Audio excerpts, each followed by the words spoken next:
Hello. My village is an undeveloped village located on the mountains in the eastern region. Maybe 2 or 3 cars pass through this village a day. It's my first time in this village.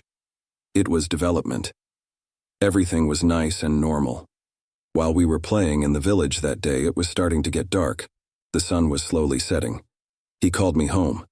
My grandmother and I at home. I had a grandfather. I went home and asked what happened. He said that everyone retreated to their homes at this hour because the wolves and bears on the mountain could come down to the village. Like it's normal, I welcomed him because we were in a high place, and also there were forests opposite. It was normal for animals to come. The next day, wake up early in the morning and go for a walk. I went out. I saw the headman drinking water next to the fountain. After approaching him and greeting him, I said to the headman, "Has any of the animals that came to the village harmed people?" I said. The headman was first surprised and then said, "What animal?" I said I was talking about bears and wolves. The headman looked at me and laughed. I have been in this village for 55 years. For this reason, I saw neither bears nor wolves coming to the village, he said. I was surprised, and then I asked why people in the village are home before sunset. The headman is a strange person this time. He started to look like this. "Why didn't he tell you?" said. I also began to feel confusion and fear. I said he didn't say anything. "Headman, listen carefully." "I will tell you," he said. "I don't want to. If I tell you, you will be scared. You won't sleep at night." I was scared too, but I was also curious. I said, "No problem. Tell me." "Mukhtar Amin is..." He asked if I wasn't. I said I was sure. And then we didn't quite understand what was going on with us. People who had been outside after sunset for almost 30 years started to disappear. Whoever went out after sunset was the last we saw of him. So we called the police. He searched almost all the villages and forests, but there was no foothold. No trace or piece of clothing was found. Since these events continue in our village, the police imposed a curfew after 6 o'clock. As if this village, the morning is ours, the evening is the place of other beings. We also started to comply with this rule. After a while, the doors started knocking in the evening. Whose door is it at night? If it was stolen, the person who opened it disappeared. That's why no one opens their door at night for any reason. One near here. We went to a well-known priest in the district and asked for help. The priest was brought to our village. As soon as the priest got out of the car, he read prayers and got back into the car in a frightened manner, and then he left our village urgently. We also thought of evacuating the village and going to a different place, but the people in the village were already barely making ends meet, so we decided to go somewhere else. They didn't have enough money, so we decided to follow the rules and stay here. I thanked him and started walking home, scared and thoughtful.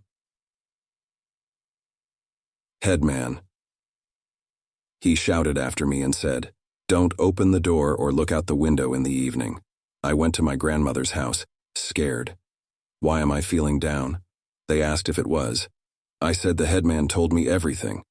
My grandmother said, "I'm sorry I didn't tell you. I didn't want you to be afraid.